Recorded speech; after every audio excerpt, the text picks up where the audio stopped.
بسم اللہ الرحمن الرحیم۔ چوتھا باب، قرآنی نظریہ حیات۔ گزشتہ باب میں زندگی کے جو دو نظریے پیش کیے گئے ہیں انہیں ایک مرتبہ پھر سامنے لے آئیے، کیونکہ اب انہی نظریوں پر بحث ہوگی۔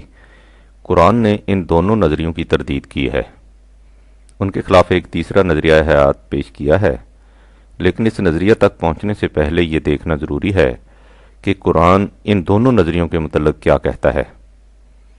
روحانیین کا نظریہ حیات اتنا کمزور اور بدیہیات سے چشم پوشی پر مبنی ہے کہ قرآن کریم نے اس کی تردید میں کچھ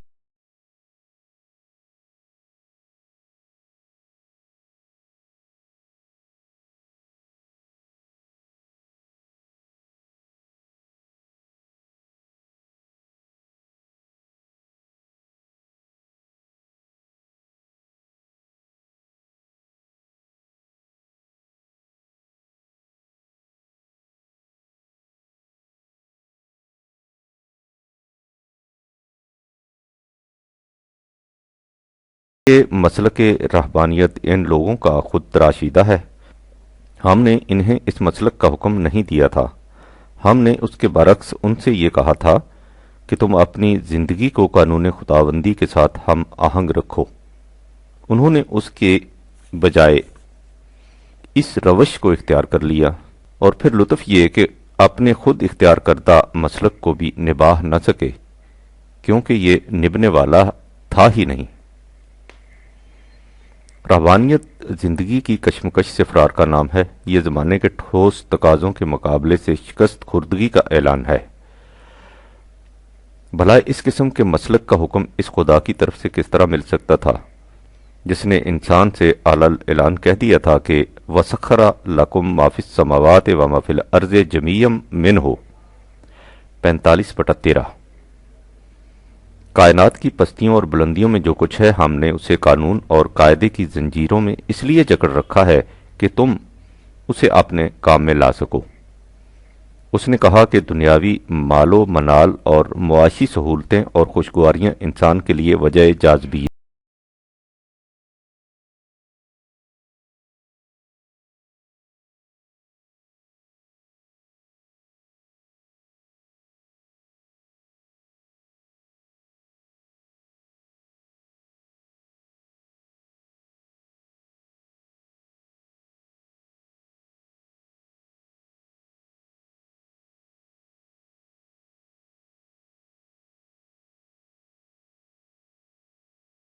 تین بٹا 12۔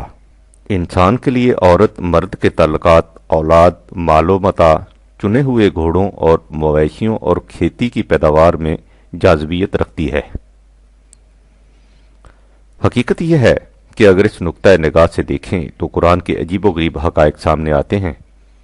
آپ کائنات میں غور کیجئے، دو نمایاں پہلو آپ کے سامنے آئیں گے۔ کائنات کے مختلف عناصر میں یا تو قوت و جلال دکھائی دے گا اور یا حسن و جمال۔ اس میں بجلی کی کڑک اور بادلوں کی گرج کے ساتھ قوس قزح کی رنگینیاں اور ابر رحمت کی نزہت آفرینیاں دکھائی دیں گی۔ اس میں اگر تیز ہواؤں کا جھکڑ اور طوفان ہے تو دوسری طرف نسیم سحری کا خرام ناز بھی ہے۔ اس کے جنگلات میں اگر بڑے بڑے تناور درخت اکڑے کھڑے ہیں تو صحن گلستان میں سبزہ نورستہ کا قالین بھی بچھ رہا ہے۔ دوسری طرف یہ بھی دیکھیے کہ اگر پھلوں اور فصلوں میں سامان ربوبیت اپنے افادی پہلو کو لیے ہوئے ہیں تو انہی پھلوں کا رنگ اور خوشبو جہاں فضائی کی ہزار جنتیں اپنے آغوش میں رکھتے ہیں۔ یہاں صرف غلہ ہی پیدا نہیں ہوتا، پھول بھی مہکتے ہیں، یعنی کائنات میں صرف افادی پہلو ہی نہیں، حسن کا پہلو بھی ہے۔ اس میں صرف جلال ہی نہیں، جمال بھی ہے۔ آپ تاریخ انسانی پر غور کیجئے، اس نے ہمیشہ یہ کیا کہ کائنات کے جلال یا افادیت کے پہلو کو لیا، لیکن حسن و جمال کے پہلو کو نظر انداز کر دیا، اور کبھی جمالیاتی پہلو کو لیا اور قوت و اقتدار کو پس پشت ڈال دیا۔ لیکن قرآن نے آ کر کہا کہ یہ انسان کی بھول ہے، اس کی نگاہ کی غلطی ہے۔ یہاں جلال اور جمال ایک ہی حقیقت کے دو رخ ہیں، حسن اور قوت دونوں کا سرچشمہ ایک ہے، جسے اللہ کہتے ہیں، وہ کہتا ہے دیکھو کائنات کی مختلف قوتیں دن اور رات سرگرم عمل ہے۔ یسبح للہ ما فی السماوات والارض 64/1۔ یہ کس لیے سرگرم عمل ہیں؟ اس لیے کہ کائنات کے جلالی اور جمالی گوشوں کو بے نقاب کریں اور اس طرح بتا دیں کہ قوت اور حسن دونوں کا سرچشمہ ایک ہے۔ لاہ الملک ولاہ الحمد 64/1۔ ملک کے معنی قوت اور اقتدار ہیں اور حمد کے معنی ہیں اپریسیشن، تحسین، تاثر جمال۔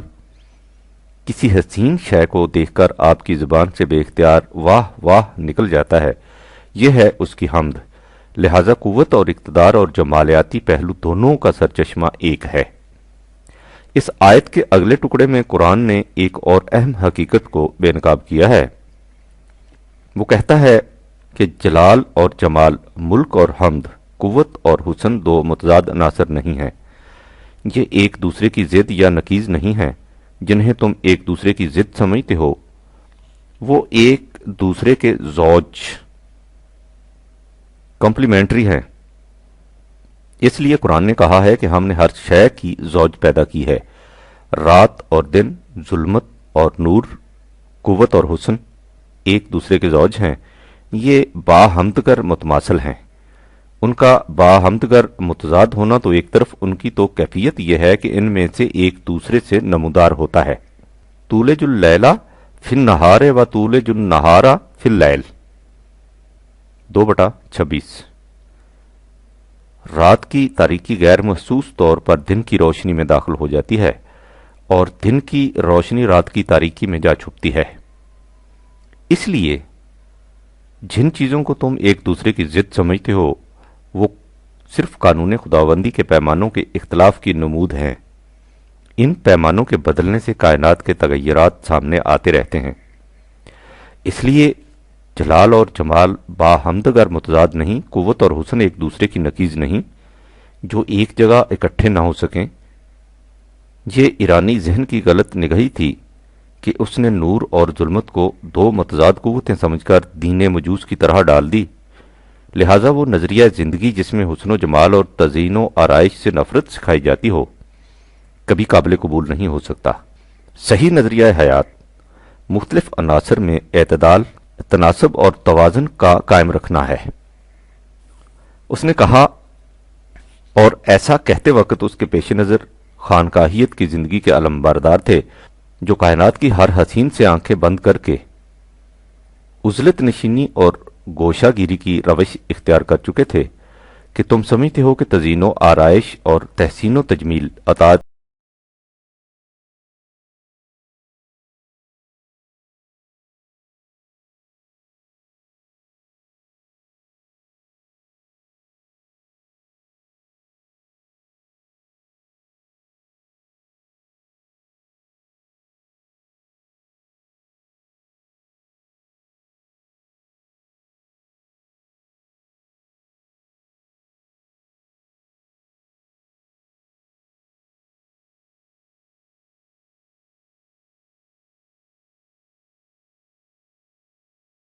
تم قانون خداوندی کی اطاعت کے ہر پہلو سے زینت و جمال اخذ کرو۔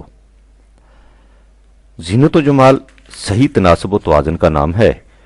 تم دنیا کی تمام خوشگوار چیزوں کو کھاؤ پیو، لیکن ان میں اعتدال رکھو اور ان سے حاصل کردہ قوتوں کو اس طرح صرف نہ کرو کہ ان سے تعمیری نتائج پیدا نہ ہوں۔ اس کے بعد بتایا کہ اس تصور کے مطابق جو معاشرہ مرتب ہوگا اس کا نقشہ کیا ہوگا۔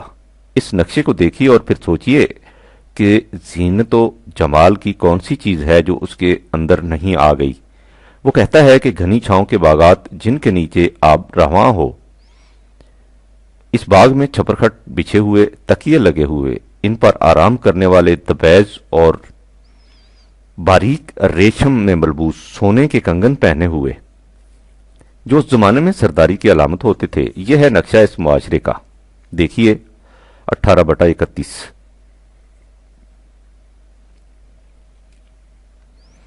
قرآن کریم زندگی کے جمالیاتی پہلو کو اتنی اہمیت دیتا ہے کہ جن مقامات میں عام نگاہیں صرف افادی پہلو پر رک کر رہ جاتی ہیں وہ ان کے سامنے جمالیاتی پہلو بھی لے آتا ہے۔ مثلاً وہ کہتا ہے کہ اللہ نے تمہارے لیے مویشی پیدا کیے ہیں، ان کی اون سے تم گرم لباس بناتے ہو، ان کی دوسری چیزوں کو کئی اور منفعت بخش کاموں میں لاتے ہو، ان کا گوشت کھاتے ہو۔ یہ سب ان کے افادی پہلو ہیں۔ عام نگاہیں یہیں تک پہنچ کر رک جاتی ہیں، لیکن وہ اس سے آگے بڑھتا ہے اور کہتا ہے کہ ذرا اس منظر کو سامنے لاؤ، جب شام کے وقت تمہارے مویشی باہر سے چر چگ کر گاؤں کی طرف واپس آتے ہیں، وہ منظر کس قدر حسین ہوتا ہے۔ یا الصبح نور کے تڑکے جب تم انہیں باہر کھیتوں میں لے جاتے ہو، وہ منظر بھی کس قدر دلکش ہوتا ہے۔ اس لیے ان کے افادی پہلو کے ساتھ ہی یہ جمالیاتی پہلو بھی ہے۔ وَلَكُمْ فِيهَا جَمَالٌ حِينَ تُرِيحُونَ وَحِينَ تَسْرَحُونَ 16/6۔ اسی طرح 2-3 آیتوں کے بعد فرمایا وَالْخَيْلَ وَالْبِغَالَ وَالْحَمِيرَ لِتَرْكَبُوهَا وَزِينَةً 16/8۔ اس نے گھوڑے، کھچریں اور گدھے پیدا کیے جن پر تم سوار ہوتے ہو، اور یہ تمہارے لیے باعث زینت بھی ہیں۔ قرآن کریم نے اس طرح واضح الفاظ میں بیان کر دیا کہ زینت و آرائش کی یہ سب چیزیں ہم نے انسان ہی کے لیے پیدا کی ہیں، اور اس کے بعد یہ فرمایا کہ جب ان چیزوں کو ہم نے وجہ جاذبیت بنایا ہے تو وہ کون ہے جو انہیں حرام قرار دے سکتا ہے؟ قُلْ مَنْ حَرَّمَ زِینَتَ اللَّهِ الَّتِی اخرج لعبادہ والطیبات من رزقہ 7/32۔ ان سے پوچھو کہ وہ کون ہیں جو ان زینت کی چیزوں کو حرام قرار دے دے جو اللہ نے اپنے بندوں کے فائدے کے لیے پیدا کی ہیں، اور رزق کی خوشگواریوں کو ممنوع قرار دے دے۔ آپ نے غور کیا کہ قرآن نے کس زجر و توبیخ سے کہا ہے کہ کون ہے جو دنیاوی جاذبیتوں اور معاشی خوشگواریوں کو حرام قرار دے کر ایسی حسین و جمیل دنیا کو ماتم کدہ بنا دے جس میں ہر چہرہ یبوست آمیز اور ہر پیشانی شکن آلود نظر آئے۔ اس نے کہا کہ دنیاوی دولت و حشمت، قوت و سطوت، حکومت اور سلطنت، اقتدار و اختیار خدا کی نعمتیں ہیں۔ خدا کے جتنے رسول آئے وہ اپنی قوموں کو ان نعمتوں کے حصول کی تلقین کرتے رہے اور ان کی طرف توجہ دلاتے رہے۔ حضرت ہود نے اپنی قوم سے کہا کہ تم خدا کی ان نوازشات کو یاد کرو کہ اس نے تمہیں قوم نوح کے بعد استخلاف فی الارض، حکومت و سطوت عطا فرمائی۔ فَاذْكُرُوا آلاء اللہ لعلکم تفلحون 7/69۔ تم اللہ کی ان نوازشات کو سامنے رکھو تاکہ تم کامیاب زندگی بسر کر سکو۔ یہی حضرت صالح نے اپنی قوم سے کہا، تم خدا کی اس نوازش کو سامنے رکھو کہ اس نے تمہیں قوم عاد کے بعد ملک میں تمکن عطا کیا۔ تم نرم زمین پر محلات بناتے ہو اور سخت پہاڑوں کو تراش تراش کر محفوظ قلعے تعمیر کرتے ہو 7/74۔ حضرت شعیب نے بھی اپنی قوم سے یہی کہا کہ تم خدا کی اس نوازش کو فراموش نہ کرو کہ تم ملک میں بہت قلیل تعداد میں تھے، اس نے تمہیں کثرت عطا کی 7/86، جس سے تم ایک طاقتور قوم بن گئے۔ آل ابراہیم کے متعلق ہے کہ ہم نے انہیں کتاب و حکمت عطا کی اور اس کے ساتھ ہی وَآتَيْنَاهُمْ مُلْكًا عَظِيمًا 4/54، ہم نے انہیں ایک عظیم الشان سلطنت بھی دی۔ حضرت موسیٰ اور بنی اسرائیل کی تمام داستان اسی قوت و حشمت اور تمکن و تسلط کی مسلسل تاریخ ہے، اور اس کی اہمیت کا اندازہ اس سے لگ سکتا ہے کہ قرآن نے اس داستان کو بڑی شدت و تکرار سے دہرایا ہے۔ اس نے کہا ہے کہ اس قوم کو پہم، کشمکش اور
اور ہم نے اس طرح اس قوم کو جو دنیا میں نہایت کمزور اور حقیر شمار کی جاتی تھی اس سرزمین کے مشرق و مغرب کا مالک بنا دیا، جو اپنے اندر سامان پیدائش کی فراوانیاں رکھتی تھی، اور اس طرح خدا کا قانون حسن کارانہ انداز سے قوم بنی اسرائیل کے حق میں ان کے استقلال و استقامت کی وجہ سے پورا ہوا، اور فرعون اور اس کی قوم کا ساختہ پرداختہ اور ان کی فلک بوس امارات سب درہم برہم ہو گئیں۔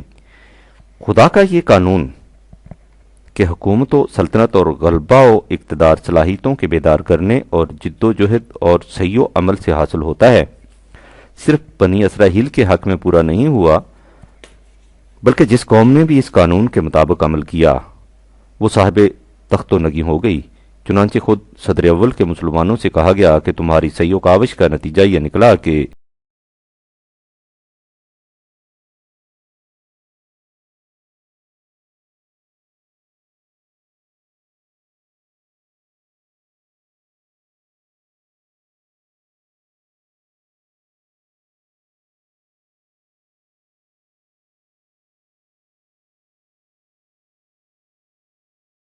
اور اس نے تمہیں تمہارے دشمنوں کی زمینوں کا اور ان کے شہروں کا اور ان کی دولت کا مالک بنا دیا، اور اس کے علاوہ اس سرزمین کا بھی جہاں اس سے پہلے تمہارے قدم بھی نہ پہنچے تھے۔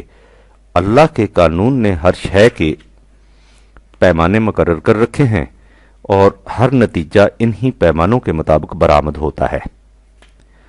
جب حضرت ابراہیم نے حجاز کی بے برگوگیا وادی میں کعبہ کی بنیاد رکھی تو اس بستی کے متعلق جو دعا کی تھی اس میں یہی عرض کیا تھا کہ اے میرے پروردگار، اس بستی کو امن و سکون کا مقام بنا اور اس کے باشندوں کو پھلوں کا رزق عطا فرما۔ 2/126۔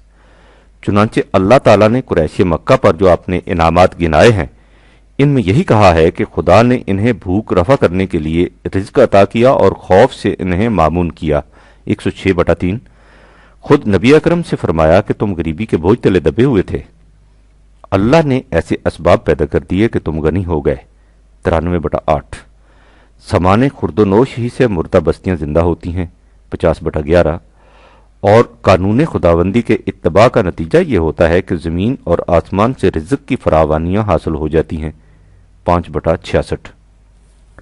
صرف رزق ہی نہیں بلکہ رزق کریم، عزت کی روٹی، جس کے معنی حکومت و سلطنت ہیں۔ چنانچہ اس نے کہا کہ ہمارا وعدہ ہے کہ جو قوم ہمارے قانون کو اپنی زندگی کا نصب العین بنائے اور پھر صلاحیت بخش کام کرے ہم اسے حکومت عطا کر دیں گے۔ 24/55۔ ہم ایسے لوگوں کو نہایت خوشگوار زندگی بسر کرائیں گے۔ 16/97۔ ان کے لیے خوشحال زندگی کی زندہ بشارتیں ہیں۔ لہم بشرا فی الحیات الدنیا۔ 10/64۔ ان کے لیے دنیاوی زندگی میں خوشخبریاں ہیں۔ اس کے برعکس جو لوگ اس قانون کی خلاف ورزی کریں گے ان کے لیے خزیٌ فی الحیات الدنیا، دنیاوی زندگی میں رسوائی ہے۔ 2/85۔ اس رسوائی کی تفصیل کیا ہے؟ بھوک اور خوف کا عذاب، رزق کی تنگی۔ فَأَذَاقَهَا اللَّهُ لِبَاسَ الْجُوعِ وَالْخَوْفِ بِمَا كَانُوا يَصْنَعُونَ۔ 16/112۔ پس اس قوم کے جرائم کی پاداش میں اللہ نے انہیں بھوک اور خوف کی سزا کا مزہ چکھایا۔ نیز 7/130۔ یعنی رزق کی فراوانی معاشی سہولتیں اور خوشگواریاں خدا کی نعمتیں ہیں، اس کے برعکس رزق کی تنگی، بھوک اور خوف خدا کا عذاب ہے۔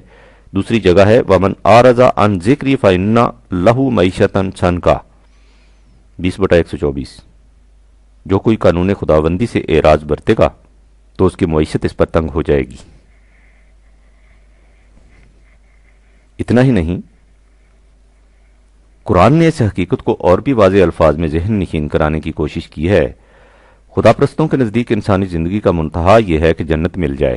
تمام نیکیاں حصول جنت کی خاطر کی جاتی ہیں۔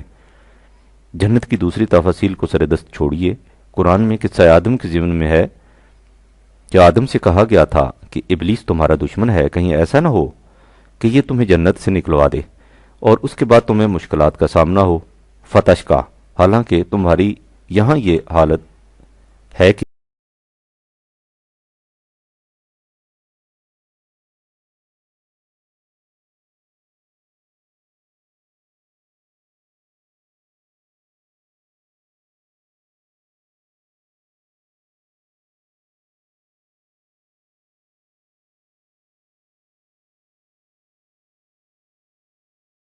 118, 119۔ تمہیں نہ بھوک کی تکلیف ہے، نہ لباس کی، نہ پیاس کی، نہ مکان و دھوپ کی۔ یعنی جنت کی زندگی میں بھوک، پیاس، لباس اور مکان کی تنگی نہیں ہوتی۔ غور کیجئے، یہی چیزیں انسان کے بنیادی ضروریات زندگی ہیں۔ لہذا جنت کی زندگی کی ایک خصوصیت یہ ہے کہ اس میں انسان اپنی بنیادی ضروریات زندگی سے محروم نہیں رہتا۔ اور دوسری جگہ ہے کہ جنت میں آدم اور اس کی بیوی سے کہہ دیا گیا تھا وَكُلَا مِنْهَا رَغَدًا حَيْثُ شِئْتُمَا، 2/35۔ تم اس میں جہاں سے جی چاہے بافراغت کھاؤ پیو، یعنی جنت کی زندگی میں سامان خورد و نوش کی طرف سے بالکل اطمینان ہوگا۔ اس کے حصول میں نہ کسی قسم کی مشقت اٹھانی پڑے گی، نہ تکان ہوگی، 35/35۔ اس رزق کی فراوانی کو دیکھ کر اہل جنت خدا کا شکر ادا کریں گے۔ اذهب عنا الحزن، 35/34، کہ اس نے ہم سے حزن دور کیا۔ اس کے علاوہ متعدد مقامات پر دہرایا گیا ہے کہ جنت کی زندگی میں لا خوف علیہم ولا هم یحزنون، نہ کسی قسم کا خوف ہوگا نہ حزن، ہر قسم کی حفاظت بھی ہوگی اور فکر معاش کی طرف سے اطمینان بھی۔ صرف فکر معاش کی طرف سے اطمینان ہی نہیں بلکہ وہاں سامان خورد و نوش اور آرائش و زیبائش کی فراوانیاں ہوں گی۔ قرآن میں جنت کی زندگی کی تفاصیل دیکھیے اور پھر غور کیجئے کہ آسائشوں اور خوشگواریوں کی کون سی چیز ہے جس کی وہاں فراوانی اور ارزانی نہیں۔ ریشم و کمخواب کے ملبوسات، جنتم و حریرہ، 76/12، مسندیں اور صوفے، متکئین فیہا علی الارائک، 76/14، پھلوں کے ڈھیر، ذللت قطوفہا تذلیلا، 76/14، چاندی کے برتن اور شیشے کے کنٹر، بانیات من فضۃ و اکواب کانت قواریرا، 76/15، باریک اور دبیز حریر و اطلس کے پردے اور ملبوسات، ثیاب و سندس حضر و استبرقن، 76/21، ہیرے اور جواہرات کے مرصع زیور، اساورہ من ذہب و لؤلؤا، 22/23، 35/33، زیور ہی نہیں بلکہ سونے کے طباق اور آب خورے، بصحاف من ذہب و اکواب، 43/41، دودھ اور شہد اور خمر لذیذ کی نہریں، 47/15، ہر قسم کے پھل اور گوشت، بے فاکہۃ و لحم مما یشتہون، 52/22، نرم و نازک قالین اور ریشمی فرش، زفرف حضر و ابکری حسان، 55/76، ایسے مشروبات جن پر مشک کی مہریں لگی ہوں گی، رحیق مختوم ختام مسکن، 83/25، غرضے کہ ہر وہ چیز جسے وہ چاہیں گے، لہم ما یشاؤون فیہا، 50/35، جو مانگیں گے ملے گا، وَلَهُمْ مَا يَدَّعُونَ، 36/58، ہر وہ شے جس سے دل کو سرور اور آنکھوں کو نور حاصل ہو، فیہا ما تشتہیہ الانفس وتلذ الاعین، 43/72، اور ان آسائشوں اور نعمتوں کے اثرات ان کے چہرے کی تازگی سے نظر آئیں گے، تعرف فی وجوہہم نظرۃ النعیم، 83/24۔ یہ ہے قرآن کی روح سے جنت کی زندگی جو قرآنی پروگرام کے مطابق عمل کرنے سے ملتی ہے۔ واضح رہے کہ قرآن کریم کی روح سے جنت کی زندگی صرف مرنے کے بعد حاصل نہیں ہوتی۔ اس دنیا میں جو معاشرہ قرآن کریم کے قوانین کے مطابق متشکل ہوتا ہے اسے بھی جنتی زندگی کے مماثل قرار دیا گیا ہے۔ جنت کی آسائشیں اور زیبائشیں، وہاں کی فراوانیاں اور خوشحالیاں اسی دنیا کی زندگی میں حاصل ہو جاتی ہیں۔ مرنے کے بعد کی جنت کے سلسلہ میں ان کا بیان تمثیلی ہے۔ وہاں کی آسائشوں کی حقیقت کیا ہوگی اسے ہم انسانی شعور کی موجودہ سطح پر نہیں سمجھ سکتے، نہ ہی یہ چیز اس وقت ہمارے زیر نظر ہے۔ اس وقت ہم صرف اتنا کہنا چاہتے ہیں کہ قرآن کی روح سے جنتی زندگی آسائشوں اور خوشحالیوں کی زندگی ہے، اور اس دنیا میں بھی حاصل ہو سکتی ہے اور اگلی دنیا میں بھی۔ ان تصریحات سے یہ حقیقت ہمارے سامنے آ گئی ہے کہ قرآن کریم کی روح سے اس دنیا کی خوشحالی اور خوشگواری کی زندگی اللہ کی نعمت ہے، اور انسان کے حسن عمل کی جزا حکومت و سلطنت اور دولت و ثروت ہے۔ رزق کی فراوانی اور ضروریات زندگی کی طرف سے اطمینان کامرانیوں کی جنت ہے۔ دنیا کی زیب و زینت کی چیزیں وجہ جاذبیت ہیں، جن کی طلب اور تمتع عین منشائے خداوندی کے مطابق ہے۔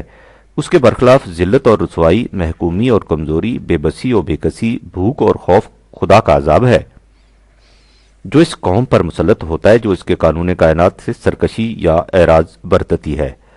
اس سے ظاہر ہے کہ روحانیین کا وہ نظریہ جس کی روح سے دنیا اور اس کی جاذبیتوں کو قابل نفرت سمجھا جاتا ہے، اور جہاں کی ذلت و خواری اور فقر و فاقہ کو جنت کی نشانی قرار دیا جاتا ہے، قرآنی تصور حیات کے یکسر خلاف ہے۔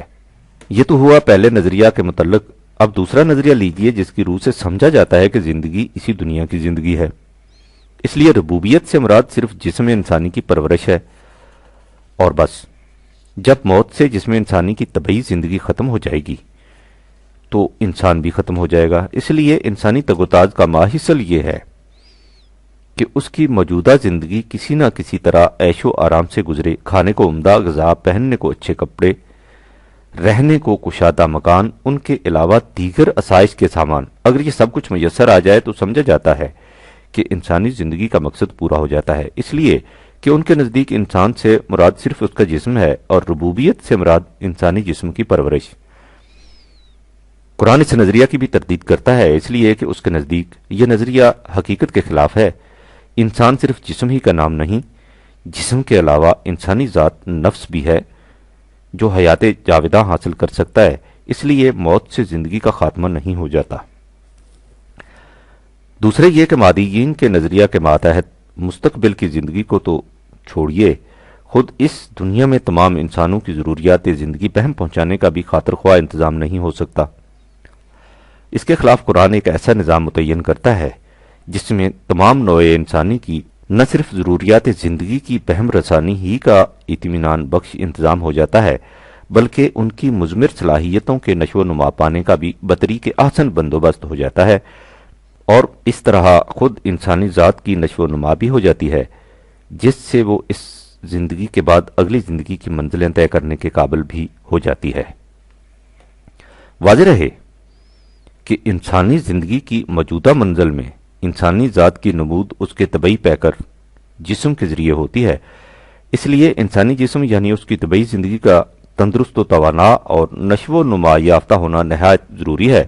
لہذا اس سطح زندگی پر انسان کی مادی ضروریات کا نہایت خوشگوار طریق سے پورا ہونا خود اس کی ذات کی نشو و نما کے لیے ضروری ہے۔ اس سے یہ بھی واضح ہے کہ مادی ضروریات کا پورا ہونا ضروری تو ہے لیکن مقصود بذات نہیں۔ یہ انسانی ذات کی نشو و نما کے بلند مقصد کے حصول کا ذریعہ ہے، جس طرح گھوڑا مسافر کو اس کی منزل مقصود تک پہنچانے کا ذریعہ ہوتا ہے۔ اب آگے چلیے۔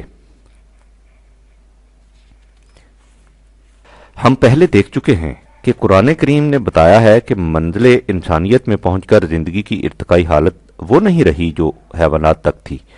انسان میں ایک اور چیز کا بھی اضافہ ہوا ہے جسے قرآن نے نفخ روح خداوندی سے تعبیر کیا ہے۔ یہ وہ حقیقت ہے جسے جیسا کہ باب دوم میں پہلے بھی لکھا جا چکا ہے، اب خود مغرب کے مفکرین بھی یہ تسلیم کر رہے ہیں۔ مثلا اوسپینسکی کہتا ہے، ہر انسان دو ہستیوں کا مجموعہ ہے، ایک وہ جو جمادات، نباتات اور حیوانات کا مرکب ہے، یعنی وہ انسان جو زمان و مکان کی دنیا میں رہتا ہے، اور دوسرا وہ جس کی دنیا اس سے الگ ہے۔ اول الذکر انسان ماضی سے متعلق ہے اور ثانی الذکر مستقبل کا انسان ہے۔ انسانی انا میں اس ماضی اور مستقبل کی کشمکش جاری رہتی ہے۔ انسانی روح در حقیقت اسی کشمکش کی رزمگاہ ہے۔ نیٹشے نے زرتشت کی زبان سے اسی حقیقت کا اعلان کیا تھا جب اس نے کہا تھا کہ میں ویروز اور امروز ہوں، لیکن مجھ میں کچھ ایسا بھی ہے جو فردا اور مستقبل سے متعلق ہے، یعنی زندگی جمادات، نباتات، حیوانات کے مراحل سے گزرتی ہوئی درجہ انسانی میں پہنچی ہے، یہ انسان کی سابقہ ماضی کی تاریخ ہے، لیکن انسان کا مستقبل اس ماضی کی بڑھتی ہوئی شکل نہیں، بلکہ مستقبل کا انسان ماضی کے انسان سے مختلف ہے، اس لیے کہ انسان کے درجہ میں پہنچ کر ایک نئی چیز کی نمود ہوتی ہے جسے انسانی ذات، پرسنالٹی یا نفس، سیلف کہا جاتا ہے۔ اب مستقبل اس ذات یا نفس کا ہوگا۔ انسانی جسم جمادات، نباتات اور حیوانات ہی سے مرکب ہے، اس لیے اس میں طبعی قوانین کے تحت ہر آن تغیرات ہوتے رہتے ہیں، لیکن انسانی ذات یا نفس خدائی طاقت، روح کا مظہر ہے، اس لیے یہ خارجی تغیرات سے متاثر نہیں ہوتا۔ علم الابدان کے ماہرین کا کہنا ہے کہ جسم انسانی اس طرح مسلسل تغیرات کی آماج کا بنا رہتا ہے کہ کچھ عرصہ کے بعد سارے کا سارا جسم بالکل نیا بن جاتا ہے۔ یعنی آپ کا جو جسم 10 سال پہلے تھا، اس میں سے آج کچھ بھی باقی نہیں رہا۔ آپ کا آج کا جسم ایک نیا جسم ہے، لیکن جس چیز کو آپ میں کہتے ہیں وہ بدستور وہی ہے۔ آپ نے اگر کسی سے 10 سال پہلے کوئی معاہدہ کیا تھا تو آپ ہر وقت تسلیم کرتے ہیں کہ یہ معاہدہ میں نے ہی کیا تھا اور میں ہی اس کا پابند ہوں۔ یہی وہ میں ہے جو جسم کے ساتھ بدلتا نہیں رہتا بلکہ ہمیشہ غیر متبدل مستقل رہتا ہے۔ لہٰذا یہ میں جسم کا حصہ نہیں، اس سے الگ ہے۔ اس سے ظاہر ہے کہ انسان تغیر، چینج اور ثبات، پرماننٹ سے مرکب ہے۔ باردیو کے الفاظ میں دنیا میں جس قدر تغیرات رونما ہوتے ہیں اس کے متعلق انسان کا اندازہ نگاہ دوہرا ہونا چاہیے۔ زندگی تغیر کا نام ہے۔ جدت کے بغیر زندگی کچھ نہیں، لیکن صرف تغیر کا تصور فریب انگیز ہے۔ انسان میں ایک ایسی شے بھی ہے جو تغیر سے نا آشنا ہے، اس کے بغیر تشخص ذات کا تصور ناممکن ہے۔ لہٰذا اپنی ذات کے نشو و نما میں انسان کو خود اپنی ذات سے فریب دہی نہیں کرنی چاہیے، یعنی اسے اس مستقل شے کو کبھی نظر انداز نہیں کرنا چاہیے جو اسے ابدی طور پر ملی ہے۔ عام اشیاء کی صورت میں تغیر کے معنی یہ ہیں کہ اس شے کی جس میں تغیر واقع ہوتا ہے پہلی حالت یکسر معدوم ہو جاتی ہے اور اس کے بعد وہ شے اثر نو ایک نئی حالت میں پیدا ہوتی ہے۔ اس کے برعکس برگزان کے الفاظ میں انسانی ذات کی خصوصیت یہ ہے کہ ہم میں تغیر تو آتا ہے لیکن معدوم ہوئے بغیر۔ یہی انسانی انا یا ذات کی خصوصیت ہے۔ پھر جیسا کہ باب دوم میں برگزان کے حوالے سے لکھا جا چکا ہے، انسانی ذات مرکب نہیں بسیط ہے۔ جوڈ اس باب میں لکھتا ہے کہ اگر انسانی ذات کو ان اثرات کا مجموعہ ہی تسلیم کر لیا جائے جن سے وہ متاثر ہوتی ہے تو پھر یہ حقیقت اپنی جگہ رہتی ہے کہ انسانی ذات کو اس کے اجزاء میں تقسیم نہیں کیا جا سکتا۔ اس لیے جو کچھ ہم کرتے ہیں اس میں ہماری ذات تمام کی تمام موجود ہوتی ہے۔ دور حاضر کا علم تجزیہ نفس کا ماہر ایرک فرام انسانی ذات کے متعلق لکھتا ہے، ہم اپنے اندر اپنی ذات کے وجود کا احساس رکھتے ہیں۔ یہ ذات غیر متبدل ہے اور حالات کے تغیر اور خیالات اور احساسات تک میں تبدیلی کے باوجود ساری زندگی غیر متغیر رہتی ہے۔ یہ وہ ذات ہے جو لفظ میں کے پیچھے ایک حقیقت کی حیثیت رکھتی ہے۔ اسی پر ہمارے تشخص خواہش پر یقین محکم کی بنیاد ہے۔ اگر ہمیں اپنی ذات کے غیر متغیر ہونے پر یقین نہ ہو تو ہمارا تشخص متزلزل ہو جاتا ہے اور ہم دوسروں کے محتاج ہو جاتے ہیں۔ پھر انہی کی اصابت رائے ہمارے احساس ذات کی بنیاد بن جاتی ہے۔ وہی شخص دوسروں کا وفاشیار ہو سکتا ہے جسے اپنی ذات پر ایمان ہو، اس لیے کہ صرف ایسے شخص کو یقین ہو سکتا ہے کہ جو کچھ وہ آج ہے وہی کچھ وہ مستقبل میں ہوگا، اور وہ اسی لیے وہ اس وقت بھی ویسا محسوس کرے گا اور اس کے مطابق عمل کرے گا جیسا وہ اس وقت محسوس کرتا ہے۔ اپنی ذات پر ایمان ہی ہمیں اس قابل بنا سکتا ہے کہ ہم دوسروں سے وعدہ کریں۔ یہ وجہ ہے کہ نیٹشے نے کہا ہے کہ انسان کی تعریف، ڈیفینیشن یہ ہے کہ وہ وعدہ کر سکتا ہے۔ حقیقت یہ ہے کہ اپنی ذات پر یقین اپنی ہستی کی شرائط میں سے لازمی شرط ہے۔ اس حد تک یہ تصور روحانیین کے نظریہ کے مطابق ہے کیونکہ وہ بھی نفس انسانی یا انسانی ذات یا روح کے قائل ہیں، لیکن اس سے آگے بڑھ کر یہ تصور ان کے تصور سے بالکل مختلف ہو جاتا ہے۔ ان کے نزدیک انسانی نفس کا منتہائی کمال یہ ہے کہ وہ اپنے جداگانہ تشخص کو فنا کر کے اپنی اصل یعنی خدا کی ذات میں جذب ہو جائے۔ اس تصور کی روح سے انسانی ذات کے نشو و نما پانے اور استحکام حاصل کرنے کا تصور بے معنی قرار پاتا ہے۔ کچھ قرآنی تصور کی روح سے انسانی ذات اپنا مستقل تشخص رکھتی ہے، اور انسانی جدوجہد کا مقصود یہ ہے کہ اس کی ذات اس قدر پختگی حاصل کر لے کہ اس کا جداگانہ تشخص فنا نہ ہونے پائے۔ پھر روحانیین کے نزدیک انسانی ذات کے تزکیہ کے لیے ضروری ہے کہ انسانی دنیا اور اس کے تمام متعلقات کو قابل نفرت سمجھے، ان سے دور بھاگے، ان سے قطع تعلق کر لے۔ یہ تصور، جیسا کہ ہم پہلے بیان کر چکے ہیں، قرآنی نظریہ حیات کے یکسر خلاف ہے۔ اسی لیے اس نظام ربوبیت میں جسے قرآن اس دنیا میں انسانی زندگی کا منتہا و مقصود قرار دیتا ہے، ان حضرات کا کوئی حصہ نہیں ہو سکتا۔ یہ اس سے دور بھاگتے ہیں۔ اس سے واضح ہے کہ قرآنی نظریہ حیات میکانکی اور روحانیین کے نظریات سے بالکل الگ ہے۔ دیکھنا یہ ہے کہ قرآنی نظریہ کی روح سے نظام ربوبیت کس طرح قائم ہوتا ہے۔ شکریہ۔